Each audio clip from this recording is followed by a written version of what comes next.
Dia e bom início de semana, primeiro ano. Vamos fazer agora a correção das atividades da semana 2 do PET 4 do Estado de Minas Gerais. Nós vamos continuar trabalhando no tópico de língua, e linguagem. E é isso, vamos lá.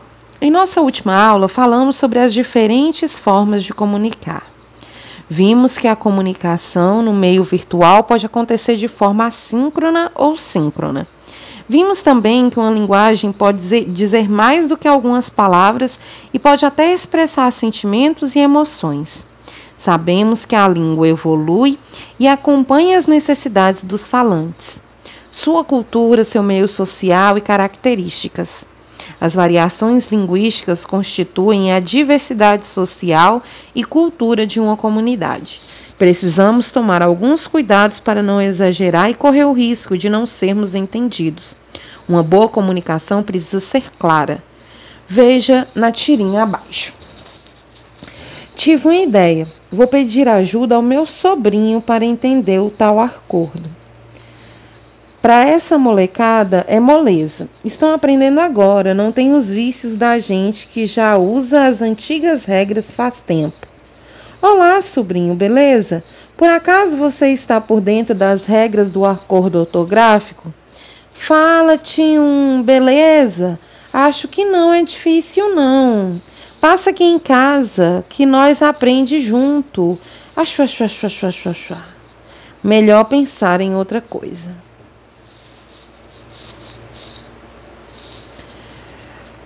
Com base nessa tirinha, podemos afirmar que...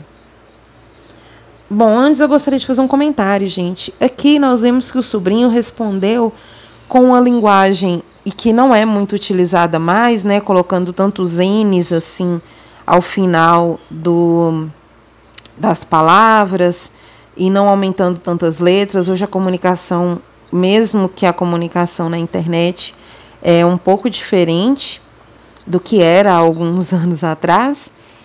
Mas nós vemos que isso é uma comunicação jovial, uma forma de comunicação no último quadrinho, a resposta do sobrinho, que é uma comunicação mais jovial, uma comunicação muito de internet, e o tio fica um pouco perdido, O tio é mais velho, ele fica um pouco perdido, ele não compreende muito bem o tipo de linguagem, essa variação linguística que o sobrinho está usando. Mas acontece aí, isso é uma linguagem informal, Mas acontece também do contrário, gente, de uma linguagem muito formal ser utilizada com um público ou com um receptor da sua mensagem que não compreenda aquela linguagem tão formal assim. O português tão correto, o vocabulário mais rebuscado. Então, saber fazer um uso correto da língua, adequado da língua, é saber adequar a sua forma de falar, a sua forma de escrever ao público ao qual o seu texto, seja oral ou escrito, está sendo destinado. Por exemplo, a forma como eu converso com os meus amigos no WhatsApp, com os meus familiares no WhatsApp, não é a mesma forma que eu escrevo quando eu estou dando aula no WhatsApp para vocês. Porque enquanto professora de língua portuguesa, eu tenho que escrever sempre corretamente, utilizando uma linguagem a mais formal possível. É claro que eu brinco, que eu fujo disso, mas a mais formal possível. E eu utilizo uma linguagem muito informal, cheia de abreviações, com os meus familiares, amigos íntimos e até às vezes quando eu mando mensagem no privado para vocês. Eu costumo abreviar bastante. Não cometo erros de pontuação nem de conjugação verbal, não é isso, mas eu utilizo uma linguagem mais própria da internet em situações informais. Nas situações formais, quando eu preciso mandar um e-mail ou dar aula pela internet, eu já utilizo uma linguagem um pouco mais formal, Então, fazer um bom uso da língua é fazer um uso com adequações à situação de comunicação, ao público ao qual você se dirige. Vamos lá. Com base nessa tirinha, podemos afirmar que, letra A, é considerado um bom falante aquele que domina as normas cultas da linguagem? Não, em nenhum momento foi dito na tirinha que o importante é que a gente domine a norma culta da língua portuguesa. Em nenhum momento. Letra B. Os mais jovens têm a oportunidade de aprender todas as variedades da língua portuguesa?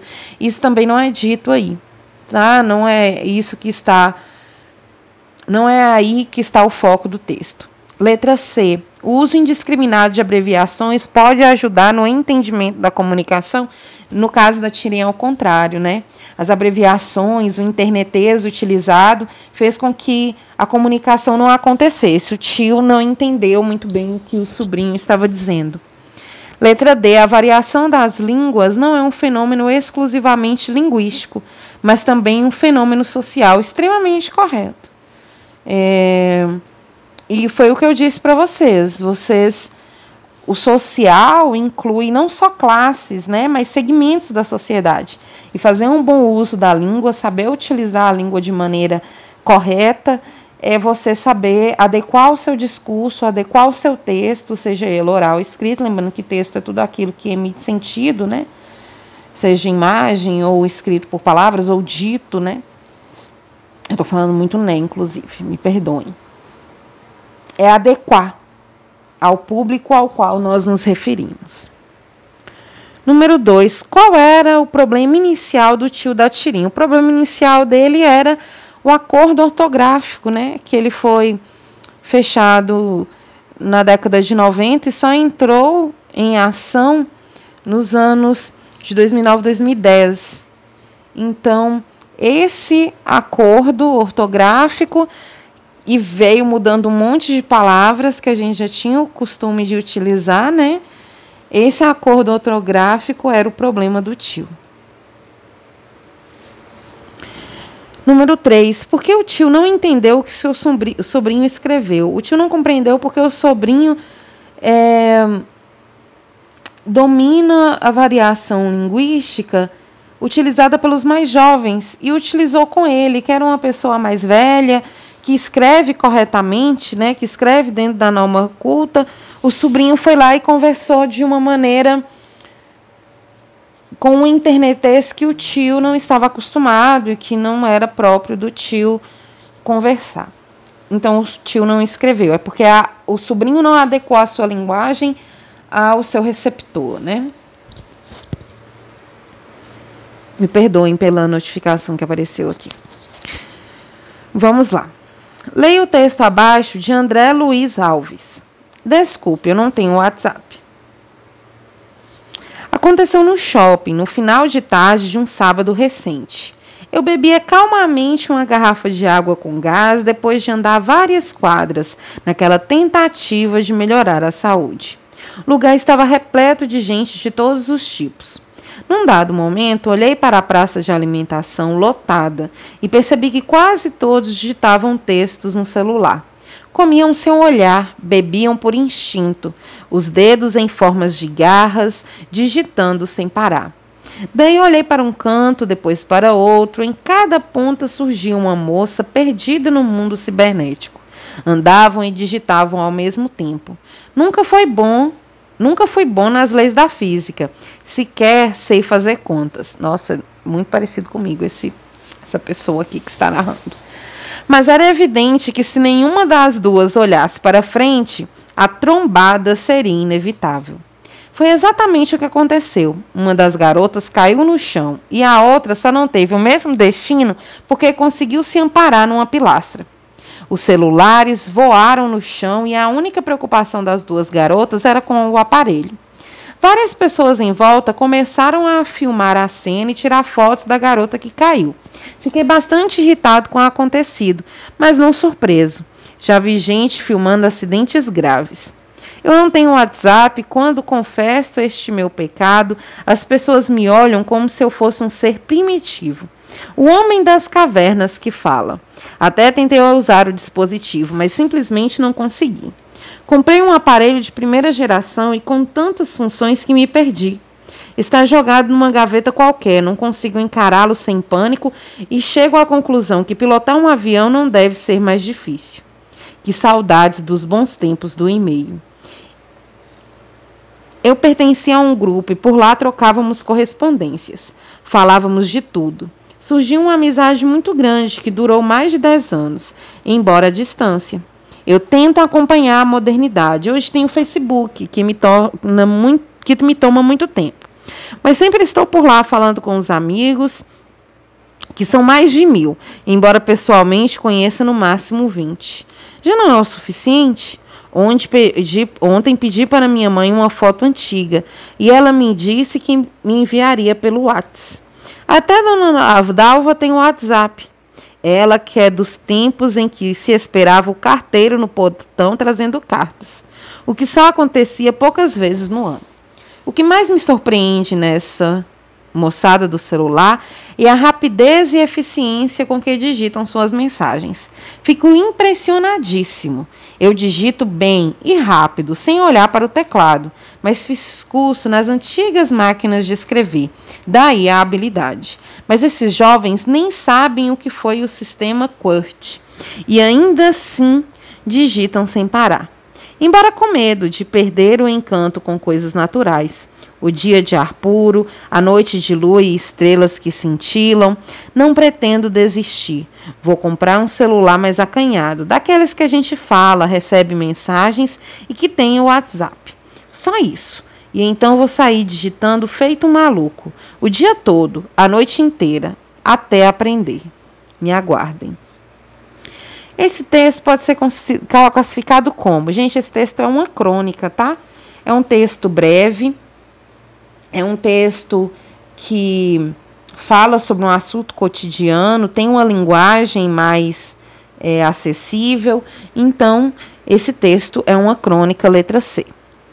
Número 2. A crônica se caracteriza por ser um gênero. Já tem resposta aqui, né?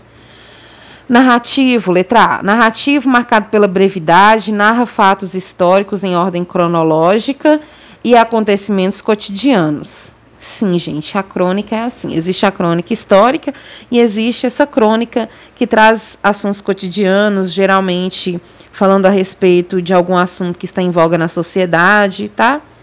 Letra B, informativo com o objetivo de informar o leitor? Não, essa não é a função da crônica. Letra C, poético com estrofes e versos? Já deu para perceber que não é. E letra D, narrativo onde as personagens geralmente são animais que possuem características humanas. Isso aqui é característica de fábula. Número 3. Qual é a crítica que o autor faz para pessoas que estão no shopping? O autor faz a crítica de que as pessoas ficam... Primeiro, ele faz a crítica de que as pessoas ficam imersas em seu aparelho e não percebem, né, o que estão fazendo, não curtem nem o alimento e a bebida. E logo depois ele faz a crítica às pessoas do shopping que ficam filmando acidentes, sejam eles mínimos ou graves, né? Essas são as críticas que ele faz. Número 4. Em qual momento do texto o autor se surpreende com o uso do WhatsApp? Quando ele vê que até a mãe dele, uma senhora de muito tempo atrás, está utilizando o aparelho, né? Então ele se surpreende muito que até a sua mãe use o WhatsApp. Número 5. Qual era o medo do autor? Ele tinha medo de parar de prestar atenção às coisas simples da natureza, né? Não é à toa que ele fala que mesmo que isso acontecesse, ele ia arrumar um WhatsApp. Número 6. Porque o autor afirma que as pessoas me olham como se eu fosse um ser primitivo, o homem das cavernas que fala. Ele afirma isso porque ele não tem o WhatsApp, que é a maneira mais difundida de comunicação hoje, né? E, ao contrário da maioria das pessoas, ele não possui o aplicativo. A comunicação pelo meio virtual está cada vez mais comum. Entretanto, algumas pessoas não conseguem manter uma relação amigável e com respeito ao outro. Veja no texto a seguir algumas dicas de etiqueta. Dicas de etiqueta no WhatsApp. Limitar-se aos assuntos para o qual o grupo foi criado. Isso é um grande problema. Assuntos políticos, religiosos e futebolísticos são polêmicos e estritamente pessoais. Por isso, só devem ser tratados no privado, nunca em grupo, a não ser que o grupo seja criado para isso, né, gente? Correntes, campanhas e boatos de internet não interessam aos grupos profissionais.